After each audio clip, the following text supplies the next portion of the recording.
हम सबके जीवन का एक मकसद है और उस मकसद को खोज लेना हमारा सबसे पहला मकसद है। चलो डोरेमोन के लास्ट एपिसोड को थोड़ा डिटेल में देखते हैं। डोरेमोन के गए हुए अब काफ़ी समय बीत चुका था। नोबिता और उसके सारे दोस्त अब बड़े हो चुके थे। नोबिता काफ़ी प्रयास के बावजूद डोरेमोन की बैटरी ठीक नहीं कर पा रहा था। एक दिन अपनी लैब में बैठे बैठे नोबिता को यह ख्याल आया कि डोरेमोन 22वीं शताब्दी का एक एडवांस रोबोट होने के बावजूद बिना बैटरी लो का अलर्ट दिए कैसे ऑफ हो सकता है। वो अचानक कैसे बंद पड़ गया।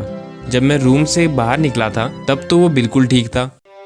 हास, मैं कुछ ज़्यादा ही सोच रहा हूँ। शायद 2 दिनों से लगातार बिना सोए काम करने की वजह से मेरा दिमाग थक चुका है। मुझे आराम कर लेना चाहिए। नोबिता रेस्ट के लिए चले जाता है, लेकिन कहीं नोबिता का अंदाज़ा सही तो नहीं था, क्योंकि उस दिन कुछ तो अजीब हुआ था। इसके बाद सालों पहले का वो सीन दिखाया जाता है। डोरेमोन की बैटरी खत्म होने से आधा 1 घंटे पहले एक अनजान व्यक्ति डोरेमोन से मिलने आया था। वो व्यक्ति और डोरेमोन चर्चा कर रहे थे। वो व्यक्ति डोरेमोन को बताता है कि हर एक रोबोट को कुछ समय बाद बैटरी बदलवानी पड़ती है और तुम्हारी बैटरी जल्द ही खत्म होने वाली है। तुम्हारे कानों के पीछे वाले हिस्से में सोलर टेक्नोलॉजी थी। अगर तुम्हारे कान होते तो उसकी मदद से तुम्हारी बैटरी ऑटोमेटिकली चार्ज हो जाती, लेकिन वो तो चूहे बहुत पहले ही काट चुके हैं। अब तुम 2 चीज कर सकते हो, या तो तुम मेरे साथ फ्यूचर में चलो और बैटरी बदलवा लो, या कुछ महीने का इंतजार करो ताकि खुद तुम्हारी बैटरी पूरी तरह खत्म हो जाए। लेकिन डोरेमोन, तुम्हारे कान नहीं है, इसलिए बैटरी बदलते ही तुम पूरी तरह रिसेट हो जाओगे और नोबिता और बाकी सबके साथ बनाई सारी यादें भूल जाओगे। डोरेमोन की आंखों में आंसू आ जाते हैं, क्योंकि अब कोई रास्ता नहीं था। वो जल्द ही नोबिता से अलग होने वाला था और उसको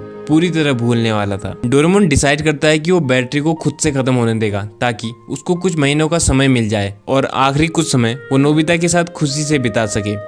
वो व्यक्ति मान जाता है और वापस जाने लगता है। डोरेमोन कॉमिक बुक पकड़ता है और बैठ जाता है और अंदर ही अंदर ये सोच रहा होता है कि अपने आखिरी कुछ समय में वो अपने दोस्त नोबिता से बिल्कुल नहीं लड़ेगा और बहुत प्यार से रहेगा। लेकिन तभी वो व्यक्ति पीछे से डोरेमोन के ऊपर एक हाई वोल्ट इलेक्ट्रिक गन से शूट कर देता है, जिससे डोरेमोन को एक बहुत जोर का शॉक लगता है और डोरेमोन की बैटरी पूरी तरह डिस्ट्रॉय हो जाती है। डोरेमोन सुन्न पड़ जाता है और वहीं पे ऑफ हो जाता है। वो व्यक्ति टाइम टीवी को कबर्ड में रख के टाइम मशीन में बैठ के वापस भाग जाता है और अपने साथ डोरेमोन की टाइम मशीन भी चुरा ले जाता है। कुछ देर बाद नोबिता घर पहुंचता है और डोरेमोन से गैजेट मांगने लगता है, जिससे वो जियान को मजा चखा सके। उसकी नजरों के सामने डोरेमोन जमीन में गिर जाता है। नोबिता डोरेमोन को जगाने की बहुत कोशिश करता है, लेकिन डोरेमोन पूरी तरह बंद हो चुका था। नोबिता की धड़कन बढ़ जाती है। उसको समझ नहीं आता कि उसको क्या करना चाहिए। वो डोरेमोन की पॉकेट यूज करने की कोशिश करता है, लेकिन अब वो पॉकेट एक नॉर्मल पॉकेट बन चुकी थी। नोबिता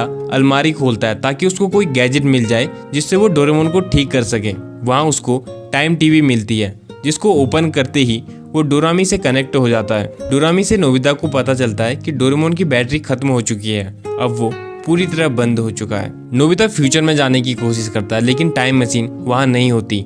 डोरामी नोबिता को बताती है कि तुम फ्यूचर में या मैं पास्ट में नहीं आ सकती, क्योंकि 22वीं शताब्दी के रोबोट के चले जाने के बाद या खराब हो जाने के बाद हम पास्ट या फ्यूचर में छेड़खानी नहीं कर सकते। ये टाइम पेट्रोल्स के रूल्स के खिलाफ है। डोरामी नोबिता को बताती है कि किसी रास्ते से तुम डोरेमोन को फ्यूचर में ले भी आओगे तो बैटरी बदलवाने के साथ ही डोरेमोन की सारी मेमोरीज और डेटा साफ हो जाएगा और वो सब कुछ भूल जाएगा, जैसा हमने रिबॉर्न ऑफ डोरेमोन में भी देखा था। जब डायरेक्टर डोरेमोन को बाकियों जैसा स्मार्ट बनाने वाला था, तब इसके साथ ही डोरेमोन रिसेट भी हो जाता। लेकिन डोरेमोन और नोबिता की दोस्ती को देख के डायरेक्टर ने ऐसा नहीं किया था। डोरेमोन की रिसेट वाली बात सुन के नोबिता अपने घुटनों में गिर जाता है और रोने लगता है, क्योंकि वो नहीं चाहता था कि डोरेमोन उसको भूल जाए। डोरामी नोबिता को बताती है कि अब हम सिर्फ 2 चीजें कर सकते हैं। एक तो अगर टाइम पेट्रोल परमिशन दे तो हम डोरेमोन को वापस फ्यूचर में ले जाकर उसकी बैटरी चेंज करवा सकते हैं, लेकिन इससे डोरेमोन रिसेट हो जाएगा।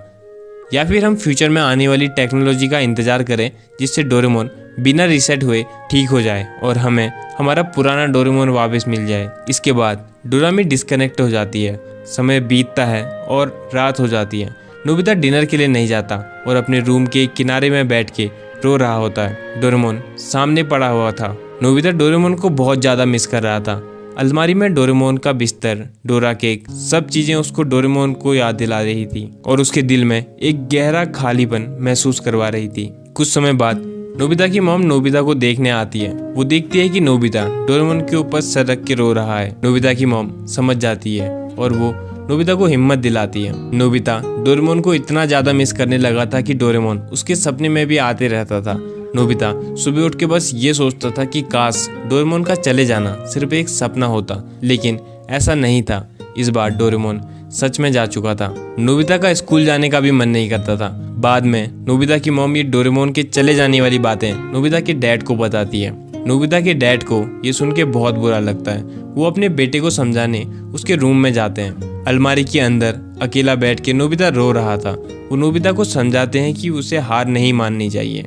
रोके डोरेमोन वापस नहीं आएगा, तुमको इस बात को एक्सेप्ट करना पड़ेगा और जितना जल्दी हो सके ये उतना अच्छा रहेगा, और यही डोरेमोन भी तुमसे चाहता होगा। नोबिता को ये बातें समझ आती हैं। वो मन ही मन सोचता है कि डोरेमोन कभी नहीं चाहेगा कि मैं कमजोर रहूं। नोबिता उठता है और अपने रूम की विंडो के पास जाके बैठता है। रात काफी हो चुकी थी, सब सो चुके थे, लेकिन नोबिता अभी भी विंडो से बाहर आसमान में तारे देख रहा था। अपनी आंखों में आंसू लिए नोबिता डोरेमोन को याद कर रहा था। तारों को देखते हुए उसने फुसफुसाते हुए कहा, काश मैं तुमसे आखिरी बार मिल पाता डोरेमोन। अचानक आसमान में एक तारा चमक उठा। नोबिता को ऐसा लगा जैसे आसमान उसके सवालों का जवाब दे रहा हो। उस टूटते हुए चमकते तारे को देख के नोबिता ने विश मांगी कि डोरेमोन मैं तुमको आखिरी बार मिलना चाहता हूँ, भले ही सिर्फ एक पल के लिए। वो टूटा हुआ चमकता तारा नोबिता की घर की ओर तेजी से बढ़ता है और उसकी खिड़की से अंदर घुस जाता है। वो इतना तेज चमकता है कि नोबिता को कुछ दिखाई नहीं देता, और जैसे ही चमक कम होती है नोबिता देखता है उसके सामने नीले रंग की डोरेमोन की छाया थी। ये डोरेमोन के एक गैजेट का असर था। ये एक होलोग्राफिक प्रोजेक्शन था जो कि डोरेमोन ने जाने से पहले उस अनजान व्यक्ति के साथ मिलकर अपने दोस्त नोबिता के लिए छोड़ा था। ये देख के नोबिता खुशी और उदासी के मिश्रण से भर गया। डोरेमोन ने होलोग्राफिक रूप से नोबिता से बात करी। डोरेमोन ने हल्का मुस्कुराते हुए नोबिता से कहा, नोबिता मैं भले ही भौतिक रूप से तुम्हारे पास नहीं हूँ, लेकिन मैं हमेशा तुम्हारे दिल में और यादों का हिस्सा रहूंगा। हमने जो भी प्यार भरे खट्टे मीठे पल एक साथ गुजारे हैं उनको याद करो और खुश हो जाओ कि हमें इतना खूबसूरत समय बिताने का मौका मिला। वो दोस्ती कभी खत्म नहीं होगी। डोरेमोन ने बहुत सारे पलों को याद दिलाया और उसने नोबिता से उसकी दोस्ती के लिए धन्यवाद कहा, और उसने नोबिता को उन दोस्तों की कद्र करने को कहा जो अभी भी उसके पास हैं। जैसे ही सुबह हुई और उजाला होने लगा होलोग्राफिक डोरेमोन फीका पड़ने लगा, लेकिन इससे पहले कि वो पूरी तरह गायब हो जाता डोरेमोन ने नोबिता को एक अंतिम संदेश देते हुए कहा, नोबिता बहुत लंबे समय तक दुखी मत होना। इस दुख में अपने भविष्य को खराब मत करना। तुम्हारे अंदर बेहतर भविष्य बनाने की शक्ति है। जीवन उतार चढ़ाव से भरा है। मैं हमेशा तुम्हारे भीतर याद के रूप में हूँ। साथ बिताए हुए पलों को याद करके मुस्कुराओ और आगे बढ़ो। भविष्य तुम्हारा इंतजार कर रहा है नोबिता। अब मेरे जाने का समय हो चुका है। और इस अंतिम लाइन के बाद डोरेमोन पूरी तरह गायब हो जाता है। नोबिता के आंसू नहीं रुक रहे थे। वो डोरेमोन के इस अंतिम मैसेज से खुश भी था और दुखी भी। नोबिता ने अपने आंसू पोंछे और डोरेमोन को याद करते हुए खुद से वादा किया कि वो जीवन में आगे बढ़ेगा और डोरेमोन को ठीक करके रहेगा। इसके बाद से नोबिता मेहनत करने लगा। उसने अपनी बुरी आदतों को छोड़ा, अपने आलस को छोड़ा, या कहीं ये सारी आदतें खुद से छूट गई थी, क्योंकि उसका पर्पस इन सब चीज़ों से बड़ा था।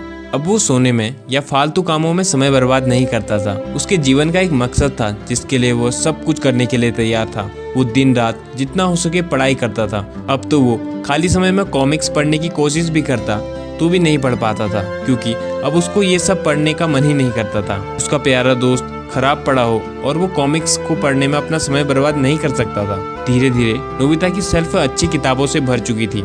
शिजुका और बाकी सब नोबिता को देख के चौंक गए थे, क्योंकि अब वो काफी समझदार होने लगा था। धीरे धीरे उसके मार्क्स अच्छे आने लग गए थे। नोबिता खुश रहता था, सबसे अच्छे से बात करता था, प्यार से रहता था, लेकिन फालतू और बेकार की चीजों में समय बर्बाद नहीं करता था। नोबिता ने अपने आगे की पढ़ाई के लिए रोबोटिक इंजीनियरिंग की ब्रांच को सिलेक्ट किया। जब वो यूनिवर्सिटी में पहुंचा तो उसने वहां टॉप कर दिया था। उसने सबसे होशियार बच्चे डेकिसुगी को भी पिछाड़ दिया था। इसके बावजूद उसको ज्यादा मार्क्स लाने का कोई भी घमंड नहीं था, ना ही उसको डेकिसुगी से मतलब था। अपने मार्क्स देख के जब नोबिता शांति से घर जा रहा था तब शिजुका नोबिता से घूमने जाने के लिए पूछती है, लेकिन नोबिता ने कोई एटीट्यूड नहीं दिखाया। उसने शांति और प्यार से बोला, मुझे काम है शिजुका, फिर कभी चलेंगे। नोबिता एकदम शांत, समझदार और बहुत मेहनती हो चुका था। वो सिर्फ नॉलेज के लिए पढ़ाई करता था, नॉलेज जिससे वो डोरेमोन को ठीक कर सके। वो शांत रहता था और यूनिवर्सिटी तक उसने कभी शिजुका को इम्प्रेस करने की कोशिश भी नहीं की। उसका तो बस एक मकसद था, अपने दोस्त डोरेमोन को वापस से ठीक कर देना। काफी साल बीत चुके थे। नोबिता की पढ़ाई भी पूरी हो चुकी थी। अब तक नोबिता को रोबोटिक्स का ठीक ठाक नॉलेज हो गया था। अब वो डोरेमोन को ओपन करके उसके ऊपर काम करना शुरू कर देता है। नोबिता ने डोरेमोन को अपने रूम की ऊपर वाली छत में छुपाया था ताकि कोई छेड़खानी ना करे। लेकिन नोबिता के लिए भी डोरेमोन के मैकेनिज्म को समझना बहुत मुश्किल हो रहा था, क्योंकि उसके सामने कोई नॉर्मल रोबोट नहीं था, बल्कि 22वीं शताब्दी का एक एडवांस रोबोट था। नोबिता अपनी मेहनत के कारण काफी हद तक डोरेमोन के मैकेनिज्म को समझ चुका था, लेकिन अभी भी बहुत सी ऐसी चीजें थी जो उसकी समझ से बाहर थी। नोबिता को समझ नहीं आ रहा था कि वो डोरेमोन को कैसे ठीक करे। वो हार नहीं मान सकता था, क्योंकि अब वो हार मानने वालों में से नहीं था। एक दिन जब नोबिता बाहर से घर वापस आता है तो वो देखता है कि एक लेटर उसके घर के मेल बॉक्स में पड़ा है। नोबिता उस लेटर को देखता है। उसमें नोबिता का नाम लिखा था और वो खास नोबिता के लिए भेजा गया था। वो एक लिफाफा था जिसमें काफी धूल थी। ऐसा लग रहा था जैसे वो काफी सालों पुराना हो, लेकिन उस लिफाफे को भेजने वाला अज्ञात था। उसका कोई अता पता नहीं था। उस लिफाफे के किनारे पे सिग्नेचर के रूप में सिर्फ एक शब्द लिखा था, डी। नोबिता को लगता है होलोग्राम की तरह ही ये भी डोरेमोन ने उसके लिए भेजा होगा। नोबिता जल्दबाजी में लिफाफा खोलता है और लिफाफे को देख के पूरी तरह चौंक जाता है, और इसके साथ ही ये पार्ट खत्म हो जाता है। मैं चाहता था कि ये एपिसोड एक वीडियो में ही खत्म हो जाए, लेकिन वीडियो बहुत ज़्यादा लंबी हो जाती, इसलिए सेकंड पार्ट बनाना पड़ेगा। एनीवे, इस पार्ट में कुछ चीज़ें अधूरी हैं, जैसे डी सिग्नेचर के साथ नोबिता को किसने लेटर भेजा था। डी से डोरेमोन या डी से डेगिसुगी, या कोई अनजान व्यक्ति जिसने डोरेमोन को शूट किया था, और वो व्यक्ति कौन था जिसने डोरेमोन को शूट किया था। ये सारी चीज़ें जब मैं सेकंड पार्ट पढ़ूंगा तब पता चलेंगी, एंड मैं जल्द ही उसको बना के अपलोड भी कर दूंगा। बट मेक श्योर कि आप लाइक करके या कमेंट करके ज़रूर बताना कि आप सेकंड पार्ट में इंटरेस्टेड हो या नहीं, और कमेंट्स में ये जरूर गेस करना कि वो अनजान व्यक्ति कौन हो सकता है और डी सिग्नेचर के साथ किसने लेटर भेजा होगा। जिसका भी कमेंट स्टोरी से मैच करेगा, हम Q&A वाली वीडियो में उस चैनल को स्पेशली विजिट करेंगे और कुछ स्पेशल करेंगे। एनीवे, नोबिता की स्टोरी हमें पर्पस को लेकर काफ़ी कुछ सिखाती है। अगर हम अपने पर्पस को लेकर डेडिकेटेड रहें तो हमें वो सब चीज़ें मिल सकती हैं जो हम चाहते हैं। और जैसा मैंने पहले भी कहा है, पर्पस मिल जाए तो अच्छा, और अगर नहीं खोज पा रहे हो, be the best version of your self. जल्द मिलते हैं।